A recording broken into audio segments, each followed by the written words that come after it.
على سيد الأنبياء والمرسلين أما بعد فأعوذ بالله من الشيطان الرجيم بسم الله الرحمن الرحيم ألا إن أولياء الله لا خوف عليهم ولا هم يحزنون صدق الله العظيم قال الله تعالى في شأن حبيبه إن الله وملائكته يصلون على النبي يا أيها الذين آمنوا صلوا عليه وسلموا تسليما اللهم صل على سيدنا ومولانا محمد وعلى آل سيدنا مولانا محمد مبارک وسلم صلاۃ و سلام علیک یا رسول اللہ. نبی اور آل نبی پر ایک مرتبہ بابا سے بلند درود پاک پڑھے. اللهم صل علی سیدنا ومولانا محمد وعلى آل سيدنا مولانا محمد مبارک وسلم صلاۃ و سلام علیک یا سیدی یا رسول اللہ صلی اللہ تعالی علیہ وآلہ وسلم. محترم بھائیو، الحمدللہ عزوجل 11ویں شریف کا مبارک موقع ہے. کل 11 تاریخ ہے ربیع الثانی کی، اور 11 ربیع الثانی سن 561 ہجری میں سرکار غوث اعظم شیخ عبد القادر جیلانی رحمۃ اللہ تعالی علیہ رضی اللہ تعالی عنہ کا وصال ہوا، آپ کی وفات ہوئی. اور 11ویں شریف دو طرح سے ہے، ایک غوث پاک کا وصال ہوا اور دوسرا یہ کہ 11 تاریخ کو سرکار غوث اعظم حضور نبی کریم صلی اللہ علیہ وسلم کے نام سے فاتحہ دلایا کرتے تھے. تو اللہ تبارک و تعالیٰ نے اس تاریخ کو اپنی بارگاہ میں مقبول فرما لیا. تو یہ 11ویں شریف الحمدللہ اتنی زیادہ اللہ نے اس کو مقبولیت عطا فرمائی کہ نہ صرف ہند و پاک بلکہ عرب علاقوں کے اندر الحمدللہ عزوجل بڑے جوش و خروش کے ساتھ سنی مسلمان الحمدللہ 11ویں شریف مناتے ہیں. اور آپ ویڈیوز پہ دیکھ رہے ہوں گے، سوشل میڈیا کا دور ہے، آپ دیکھ رہے ہوں گے بغداد شریف میں 11ویں شریف کے لیے کتنے ہزاروں کی تعداد میں لوگ جمع ہیں. حیدرآباد سے بھی ہزاروں لوگ گئے ہیں، حیدرآباد سے بھی کسی تعداد میں لوگ غوث پاک کی بارگاہ میں گئے ہیں. انڈیا سے گئے ہیں، پاکستان سے گئے ہیں، عراق کے مختلف علاقوں سے وہاں پر لوگ آتے ہیں، شام سے آتے ہیں، دیگر علاقوں سے آتے ہیں. کیونکہ پیارے بھائیوں، غوث پاک رحمت اللہ تعالی علیہ یہ اللہ کے وہ ولی ہیں، ان کا اولیاء میں وہ مقام ہے کہ حضور نبی کریم صلی اللہ علیہ وسلم نے حضور غوث اعظم کی ولادت باسعادت کی رات جس دن حضور غوث پاک دنیا میں تشریف لا رہے تھے، اس دن آقا علیہ الصلوۃ والسلام غوث اعظم کے والد گرامی کے خواب میں تشریف لے آئے، صحابہ کے ساتھ تشریف لائے. ابو صالح جنگی دوست رحمت اللہ علیہ غوث اعظم کے والد گرامی کا نام. غوث پاک کے والد کے خواب میں حضور تشریف لا رہے ہیں، صحابہ کو لے کر تشریف لا رہے ہیں، اور غوث اعظم کے والد سے فرما رہے ہیں کہ اے ابو صالح کہ تمہارے یہاں جو لڑکا ہونے والا ہے اس کا مقام اولیاء اللہ میں ایسا ہے جیسے نبیوں میں میرا مقام ہے. غوث اعظم جب آپ دنیا میں تشریف لائے، آپ کی امی جان فرماتی ہیں کہ غوث اعظم کا چہرہ ایسا نورانی اور ایسا روب دبدبے والا چہرہ، سبحان اللہ، آتے ہی دنیا میں کہ ایسا نورانی چہرہ لے کر آئے ہیں اور ایسا روب و دبدبا ہے کہ چہرہ بچہ جب پیدا ہوتا ہے تو بچے کی جو حیت بعد میں بدل جاتی ہے، لیکن غوث اعظم یہ مقام اور یہ مرتبہ کہ سبحان اللہ آتے ہی چہرہ روب اور دبدبے والا، کہ جو اللہ کا ولی ہوتا ہے اللہ تعالیٰ کی طرف سے اس کو روب اور دبدبا عطا ہوتا ہے. تو غوث اعظم تو پیدائشی ولی ہے. پیارے بھائیوں، غوث پاک رحمت اللہ تعالی علیہ جب دنیا میں تشریف لائے، اس دن 1100 بچے گیلان میں پیدا ہوئے، جس کو جیلان بھی کہتے ہیں، جس کی نسبت سے جیلانی بھی کہا جاتا ہے. تو گیلان میں 1100 بچے پیدا ہوئے اور سارے کے سارے لڑکے اللہ کے ولی بنے.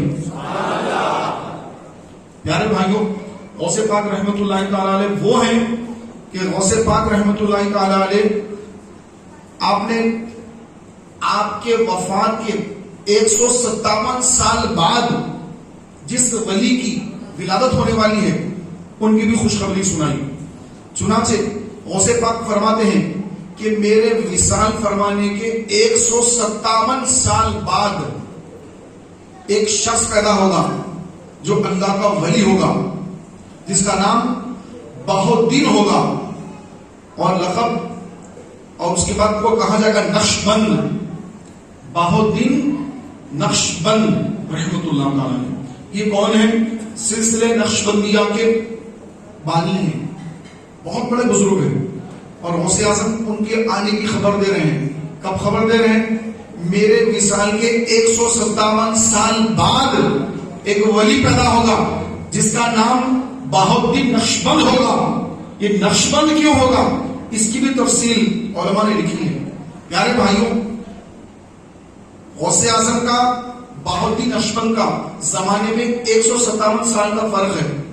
بہاؤالدین نقشبند رحمت اللہ تعالی علیہ حضور غوث پاک کے وصال فرمانے کے 157 سال بعد پیدا ہوئے، اور پیدا ہونے کے بعد جب آپ نے علم حاصل کیا، حافظ بنے، عالم بنے، اور اس کے بعد اسم الہی، اسم جلالت، اسم الہی جو ہے، اسم الہی کا ذکر، وہ ذکر کی تلاش میں تھے۔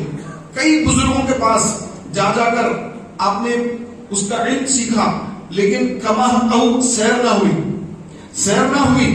پھر اس کے بعد آپ نے غوث اعظم دستگیر رحمت اللہ تعالی کا خواب میں دیدار کیا، سبحان اللہ، خواب میں دیدار کیا اور اپنا معروضہ رکھا۔ تو غوث پاک رحمت اللہ تعالی علیہ نے بہاؤالدین نقشبند رحمت اللہ تعالی علیہ کا سینے مبارکہ پر حالت خواب میں ہی سینے پر ہاتھ رکھ دیا، سینے پر ہاتھ رکھا۔ اور یہ ہاتھ جو ہوتا ہے یہ اس میں جلالت، الف لام ہے، جو ہوتا ہے الف لام لام ہے۔ دیکھیں اس کو جو ہے آپ اگر دیکھیں گے تو یہ اللہ کی طرف بنتا ہے، اس طرح سے ہم دیکھیں گے تو غوث اعظم رضی اللہ تعالی عنہ نے اپنا ہاتھ، اپنا دست مبارک بہاؤالدین نقشبند رحمت اللہ تعالی علیہ کے سینے پہ رکھا۔ جیسے غوث نے سینے پہ ہاتھ رکھا، بہاؤالدین نقشبند کا سینہ کھل گیا، اور اس میں اعظم کا راز غوث اعظم کی عطا سے بہاؤالدین نقشبند کو عطا ہو گیا۔ وہیں سے آپ کا لقب نقشبند پڑ گیا۔ نقش جو تھا نا، اس میرا کا نقش، وہ نقشبند ہو گیا۔ تو یہاں سے سلسلہ نقشبندیہ جو ہے اس کے بڑے بزرگ ہیں بہاؤالدین نقشبند رحمت اللہ تعالی علیہ، بہت بڑے بزرگ بانی ہیں اس سلسلے کے، اور غوث اعظم سلسلہ قادریہ کے بانی۔ تو غوث اعظم کے 157 سال بعد پیدا ہونے والے بہاؤالدین نقشبند رحمت اللہ تعالی علیہ خواب میں غوث کا فیض پا کر بہاؤالدین نقشبند ہو جاتے ہیں، ان کا سینے میں وہ نقش بیٹھ جاتا ہے، نقشبند ہو جاتے ہیں۔ نہ صرف سلسلے نقشبندیہ بلکہ سلسلے سہروردیہ، شہاب الدین سہرورد رحمت اللہ تعالی علیہ یہ جو فرماتے ہیں کہ میں علم کلام اس کا مجھے بڑا شوق تھا، تو علم کلام کی میں نے کئی کتابیں حفظ کر لی، علم کلام کی کئی کتابیں حفظ کر لی، لیکن سیر نہ ہوئی۔ تو میں اپنے چچا کے ساتھ حضور غوث پاک کی بارگاہ میں آیا۔ یہ کون ہے؟ بابا شریف الدین رحمت اللہ تعالی علیہ کے پیر و مرشد شہاب الدین سہروردی العراقی۔ تو یہ شہاب الدین سہرورد رحمت اللہ تعالی علیہ پیارے بھائیوں اپنے چچا کے ساتھ غوث پاک کی بارگاہ میں آئے، غوث کی بارگاہ میں آئے، اور چاچا نے کہا کہ اے شیخ عبد القادر جیلانی، یہ میرا بھتیجا ہے، اس کو علم کلام کا بڑا شوق ہے۔ تو غوث اعظم نے توجہ فرمائی اور فرمایا کہ تم نے علم کلام کی کتنی کتابیں حفظ کر لی، کتنی کتابیں حفظ کر لی؟ تو انہوں نے نام بتا، فلاں فلاں فلاں کتابیں حفظ کر لی۔ آپ نے اپنا سینہ ان کے ہاتھ پر، اپنا ہاتھ ان کے سینے پہ رکھا، شہاب الدین سہرورد کے سینے پر غوث نے اپنا ہاتھ رکھا، تو جتنی کتابیں انہوں نے حفظ کی تھی وہ ساری کتابیں بھول گئے، یاد نہیں کہ بھول گئے کہہ رہا ہوں، سب کھینچ لیا علم کلام کی ساری باتیں۔ اس کے بعد پھر سرکار غوث اعظم نے پھر اپنا ہاتھ دوبارہ سینے پہ رکھا، تو جیسے سینے پہ ہاتھ رکھا تو اللہ کی عطا سے جتنے راز تھے وہ سارے کے سارے راز ان پر افشا کر دیے گئے، اور اس کے بعد غوث اعظم نے فرمایا کہ اے شہاب الدین سہرورد کہ تم عراق کے سب سے آخری ولی ہو، تمہارے بعد عراق میں کوئی ولی نہیں، تم آخری ولی ہو، جو غوث اعظم نے فرمایا. اور انہی کے خلیفہ، انہی کے مرید، انہی کا فیض لے کر ہمارے شہر حیدرآباد دکن میں پہاڑی شریف میں جلوہ افروز ہیں شاہ بابا شرف الدین سہروردی رحمت اللہ تعالی علیہ. ان کے پیر و مرشد ہمارے غوث کی بارگاہ میں حاضری دے کر فیض یاب ہوئے ہیں، اور ان کا فیض لے کر ہمارے بابا شرف الدین رحمت اللہ علیہ ہمارے دکن کو سیرا فرما رہے ہیں. آج بھی حضرت کا فیضان جاری و ساری ہے. آج بھی اگر کوئی آپ کی دینی تکلیف ہے، دینی مشکل ہے، الجھن ہے، تو آپ سیدھے بابا شرف الدین پہاڑی شریف پہنچتے ہیں، حاضری دیتے ہیں، پھر آپ خود محسوس کرتے ہیں کہ آپ کا مسئلہ حل ہو گیا ہے، آپ کی تکلیف ختم ہو گئی ہے. یا اگر کچھ وقت ہے تو وقت ہوتا ہے لیکن وہ تکلیف ختم ہو جاتی ہے. یہ بزرگوں کا فیضان ہے. پیارے بھائیوں، حضور غوث اعظم کو، حضور غوث اعظم کا جو فیضان ہے وہ سلسلہ چشتیہ ہو، نقش بندیہ ہو، سہروردیہ ہو، ہر سلسلے کو جو فیض ملتا ہے میرے غوث کا ملتا ہے. جو ولی قبل تھے یا بعد ہوئے یا ہوں گے، سب ادب رکھتے ہیں دل میں میرے آقا تیرا. پیارے بھائیوں، غوث اعظم کا فیضان اتنا فیضان ہے کہ سرکار دو عالم صلی اللہ علیہ وسلم نے آپ کے والد گرامی سے فرمایا کہ اے ابو صالح جنگی دوست، کہ تمہارا جو بیٹا ہوگا، تمہارا فرزند ارجمند جو ہوگا، تو وہ میرے صحابہ کے بعد اولیاء اللہ جو ہیں، اولیاء اللہ میں اس کا بلند مقام ہوگا صحابہ کے بعد، کیونکہ صحابہ سے افضل کوئی اور نہیں. سب سے پہلے صحابہ حضرت حسن بصری رحمت اللہ تعالی علیہ. یہ کون ہے؟ یہ مولا علی رضی اللہ تعالی عنہ، مولا علی کے یہ خلیفہ ہیں. کون؟ حضرت حسن بصری رحمت اللہ تعالی علیہ. آپ نے غوث اعظم کے آنے کی بشارت دے دی کہ ایک ولی آئے گا جن کو دنیا غوث اعظم کہے گی. تو سارے اولیاء اللہ بشارت دیتے رہے. اور آج کچھ ایسے لوگ ہیں غوث کہنے کو شرک کہتے ہیں، جبکہ بزرگان دین اس کا لقب بتا رہے ہیں کہ اس کا نام غوث اعظم کہا جائے گا. ان کو عبد القادر نام ہوگا، غوث اعظم کہا جائے گا. غوث کے معنی کیا ہوتے ہیں؟ غوث کے معنی ہوتے ہیں مدد کرنے والا. غوث کے معنی مدد کرنے والا. غوث اعظم سب سے بڑا مدد کرنے والا. میرے مددگار تو اللہ ہے، مددگار تو اللہ ہے. تو یہ غوث کیسا مددگار؟ پھر غوث اعظم سب سے بڑا مددگار. اب لوگوں کو جو ہے یہ اس سینوں میں اترتا نہیں، سینے میں اترتا نہیں. جبکہ صدیق اکبر کو کہتے ہیں، ابو بکر صدیق کو کیا کہتے ہیں؟ صدیق اکبر کہتے ہیں. صدیق کے معنی کیا؟ سب سے بڑا سچا. بولیے کیا؟ سچا، بالکل سچا. صدیق اکبر، اکبر یعنی بڑا. صدیق اکبر سب سے بڑا سچا، حضور سے بھی بڑا سچا، اللہ سے بھی بڑا سچا. صدیق اکبر کو جو صدیق اکبر کہا جاتا ہے وہ جماعت صحابہ کے اعتبار سے کہا جاتا ہے، اور غوث اعظم کو جو غوث اعظم کہا جاتا ہے وہ جماعت اولیاء کے اعتبار سے کہا جاتا ہے. تو کبھی آپ کسی بدعقیدے کے سامنے کہیں ارے غوث پاک کی یاد میں گیا تھا، ارے غوث نہیں بولنا بھائی، عبد القادر جیلانی رحمت اللہ علیہ بولنا، غوث بولے تو شرک ہو جاتا. علم جھاڑ رہے ہوں، علم جھاڑ رہے ہیں، تو ان کو خود پتا نہیں، اور یہ اپنے مولویوں سے سن کر آتے ہیں اور سن کر جو ہے غلط تشریحات کرتے ہیں. تو پیارے بھائیوں، اس طرح کے جتنے بدعقیدے ہیں، یہ بدعقیدوں کے بارے میں ہمارے آقا صلی اللہ علیہ وسلم نے آج سے 1450 سال پہلے ہی فرما دیا تھا کہ کچھ لوگ ہوں گے جو میری امت کے لوگوں کو کفر کا فتویٰ دیں گے، شرک کا فتویٰ دیں گے، ان کا قتل کریں گے، ان کا قتل عام کریں گے. یہ داعش، یہ IS، یہ جتنے بھی دہشت گرد تنظیمیں ہیں جو شام کے اندر، عراق کے اندر، وہاں پر اولیاء اللہ کے آستانوں کو انہوں نے بم بلاسٹ کر کے اڑا دیا، انبیاء علیہ السلام کی مزارات کو شہید کیا، سنی مسلمانوں کو شہید کیا، سنیوں کو شہید کیا. یہ تو خارجیوں کا ظلم سنیوں پر.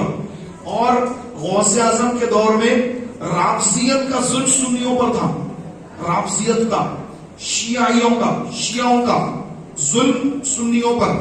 غوث اعظم کا دور ہے، اور اس دور میں جس طرح آج رافضیت علموں کے نام پر اور طرح طرح کے نام پر، مولا علی کی محبت کے نام پر، کربلا کے معرکے کے نام پر سنیوں کے اندر داخل ہو رہی ہے. آہستہ آہستہ آہستہ کچھ لوگ اس کو داخل کر رہے ہیں. انشاءاللہ ناکامی رہیں گے.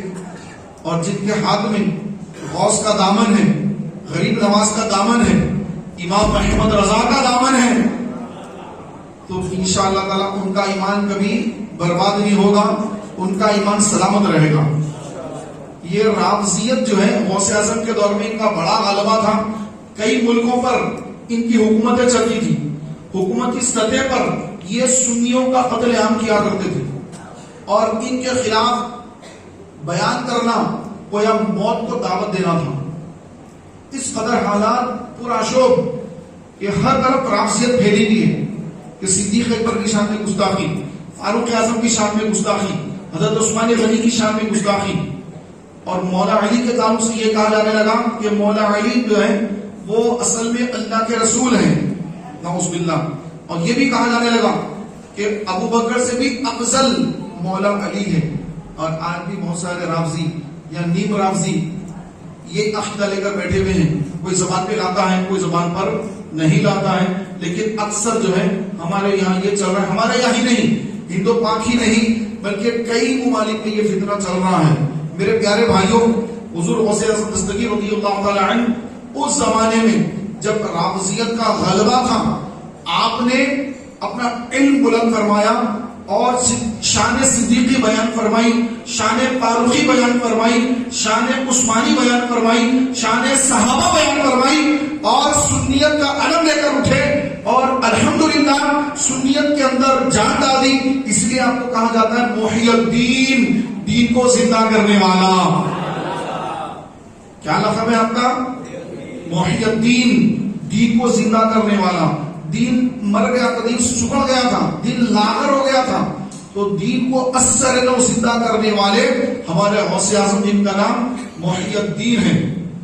محی الدین غوث اعظم شیخ عبد القادر جیلانی رضی اللہ تعالی عنہ.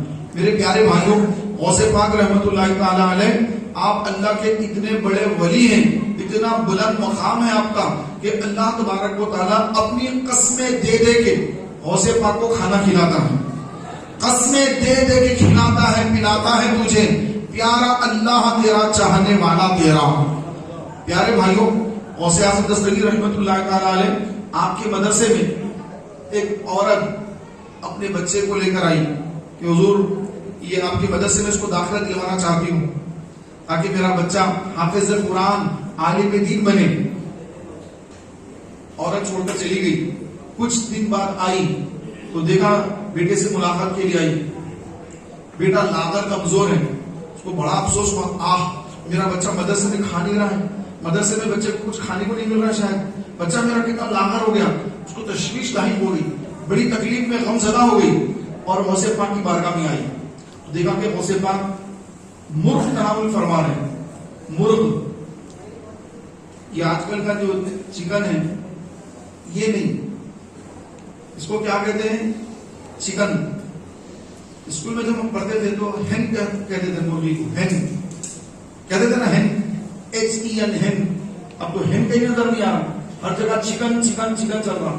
تو پیارے بھائیوں، دیسی مرغ جو ہوتا ہے، دیسی مرغ، اس زمانے میں دیسی مرغ تھے ہر جگہ. یہ بات میں نکل گئی چکن فلاں فلاں، اس میں بیماریاں ہیں.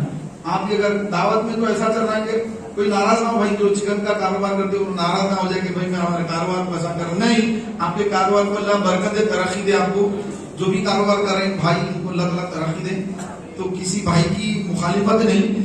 یہ جو آج کل جو چل رہا ہے ہمارے پاس، اس کے اندر کئی خرابیاں ہیں، خیر اللہ تعالیٰ حفاظت فرمائے.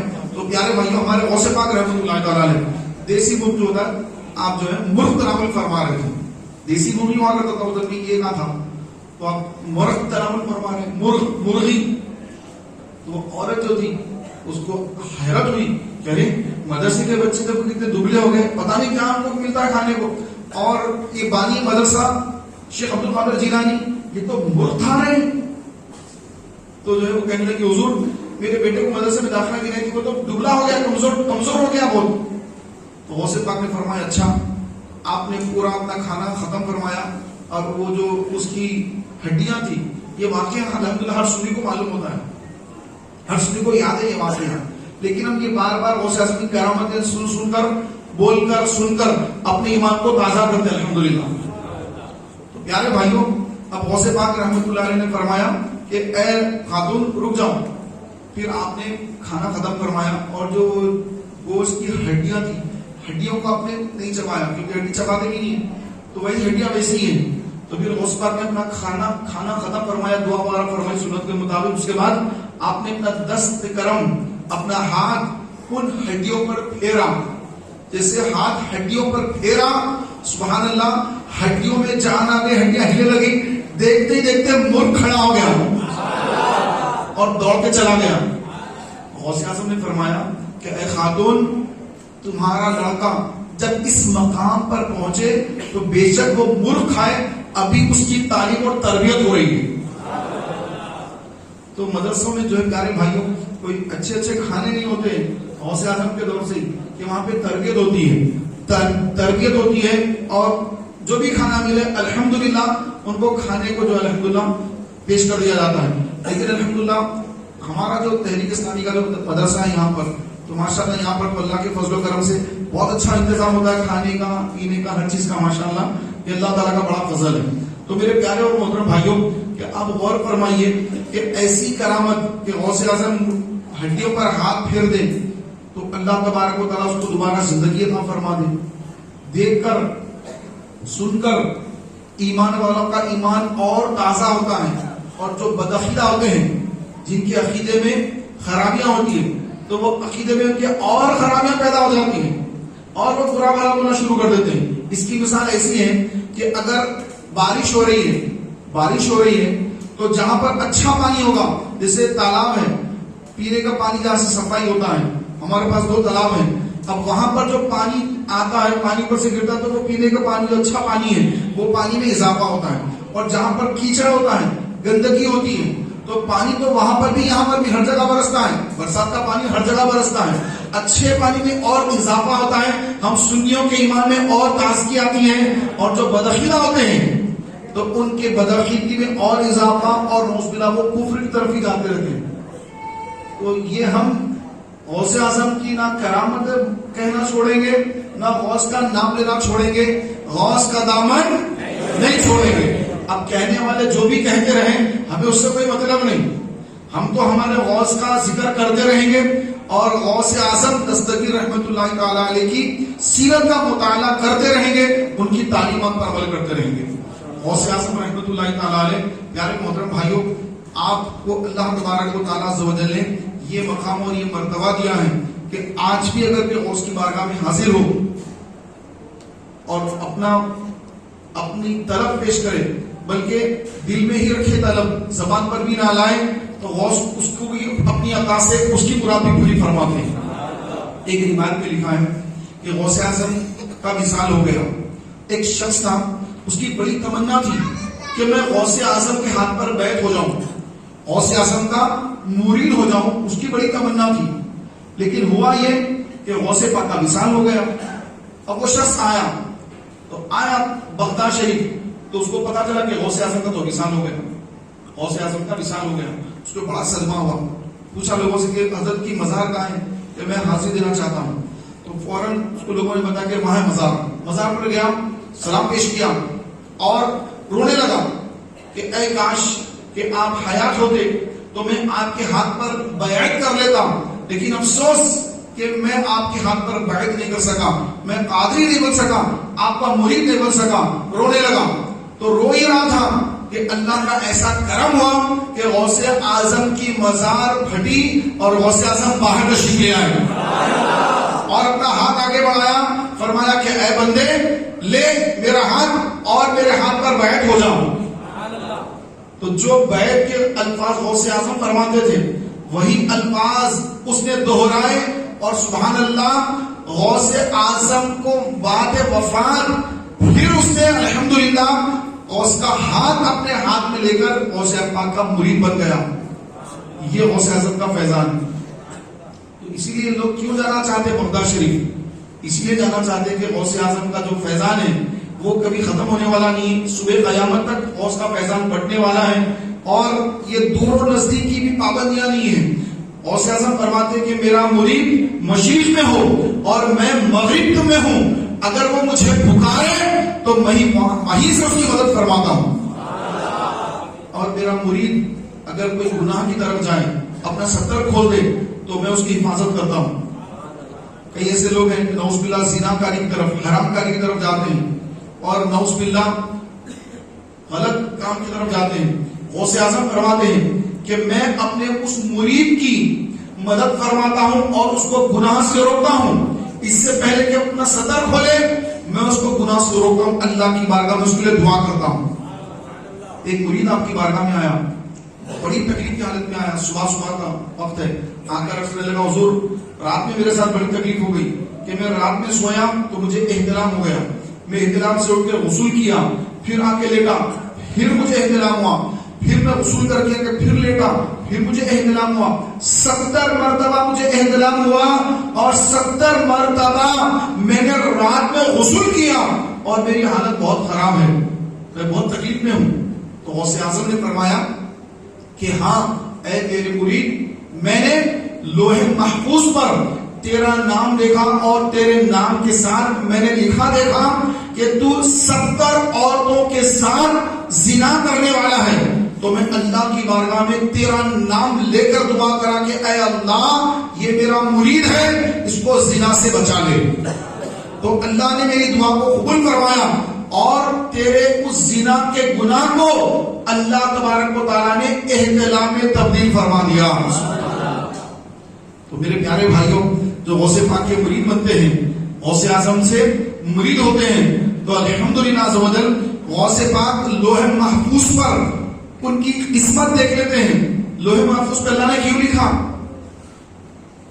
کوئی چیز آپ لکھتے ہیں، کیوں لکھتے ہیں؟ آپ کو یاد رہے کہ بھائی میں کیا لکھا تھا.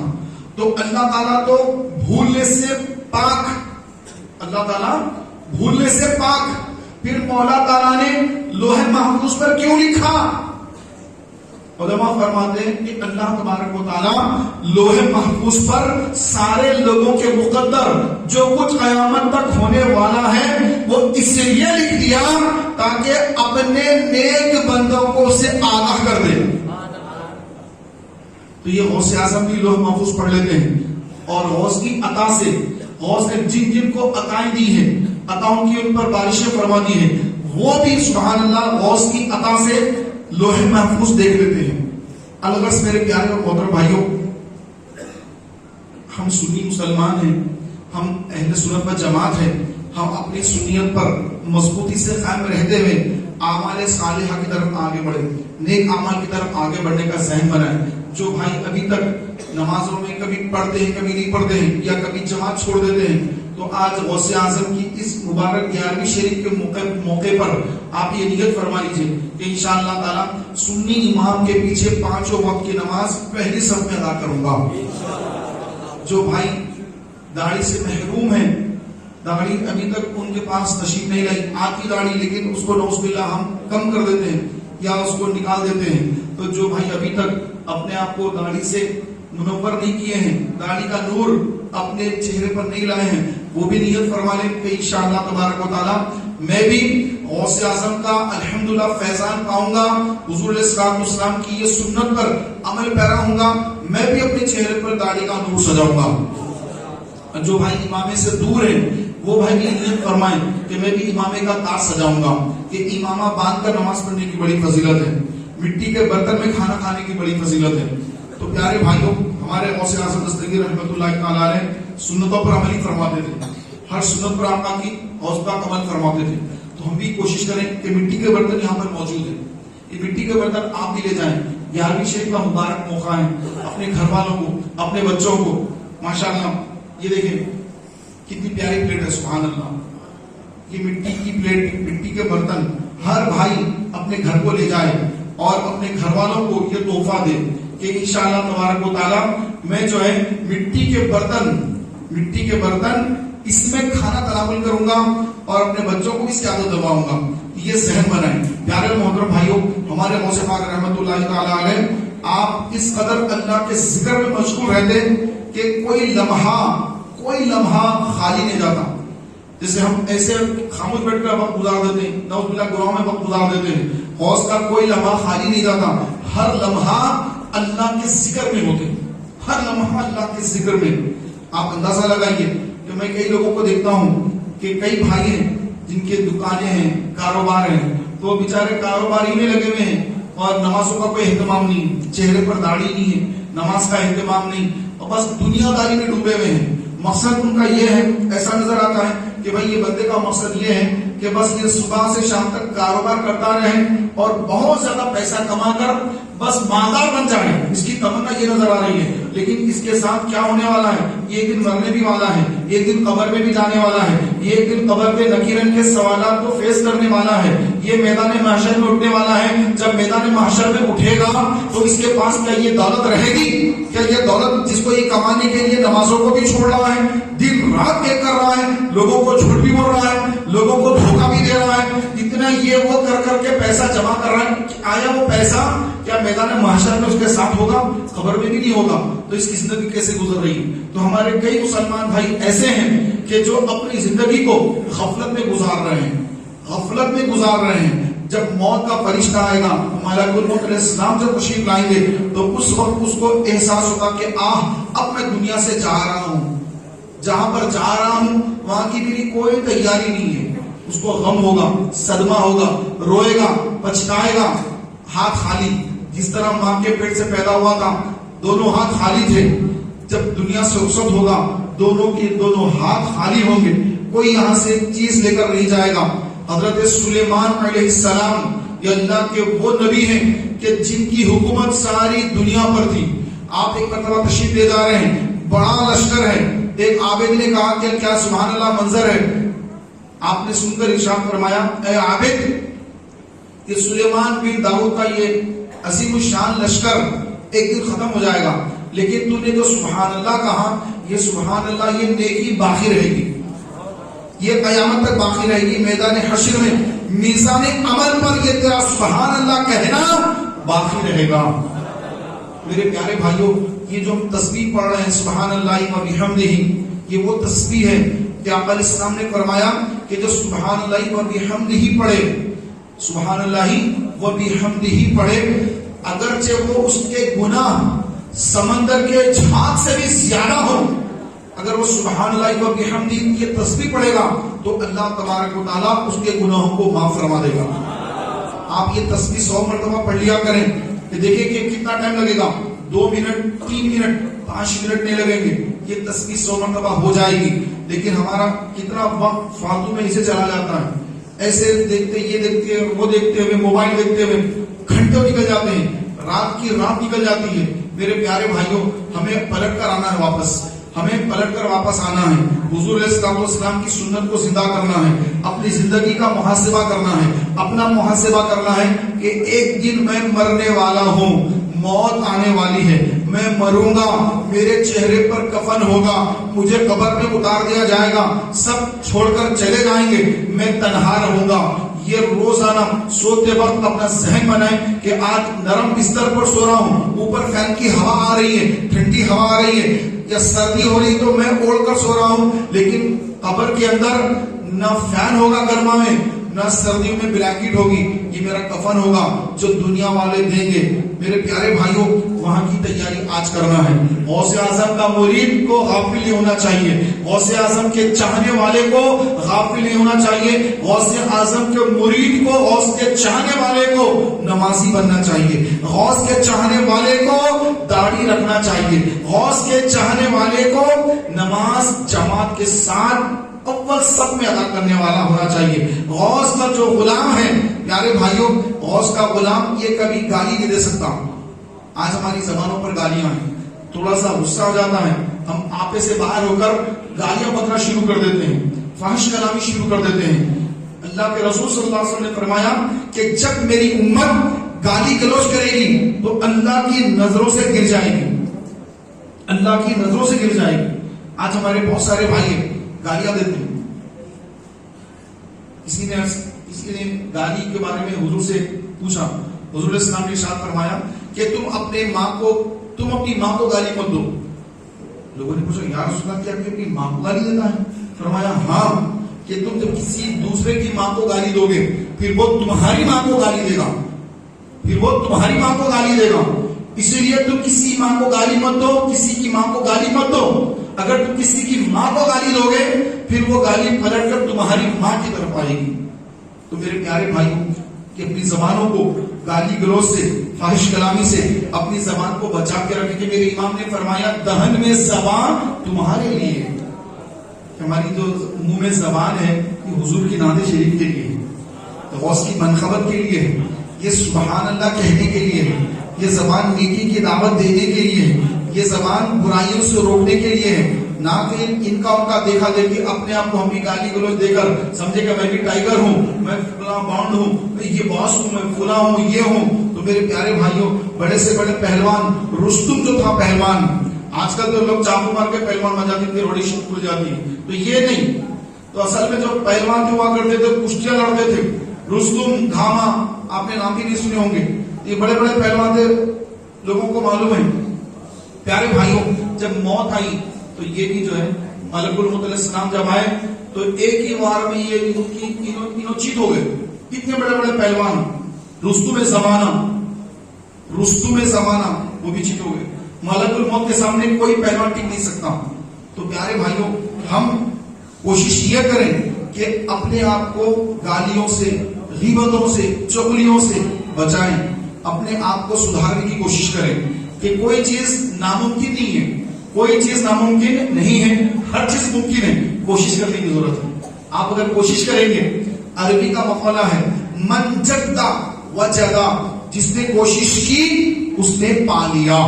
آپ بھی کوشش کریں گے، میں بھی کوشش کروں گا، آپ بھی پائیں گے، میں بھی پاؤں گا۔ اللہ تعالیٰ کی بارگاہ میں دعا کہ مولا تبارک و تعالیٰ ہم سب کو کہنے اور سننے سے زیادہ اعمال صالحہ کرنے کی توفیق عطا فرمائے۔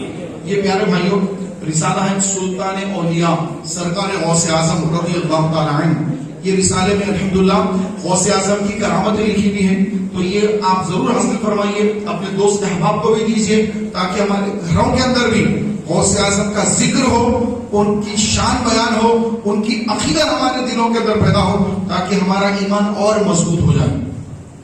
انشاءاللہ ایک کلام پڑھنے کی سعادت حاصل کروں گا کہ ہمارے اسلام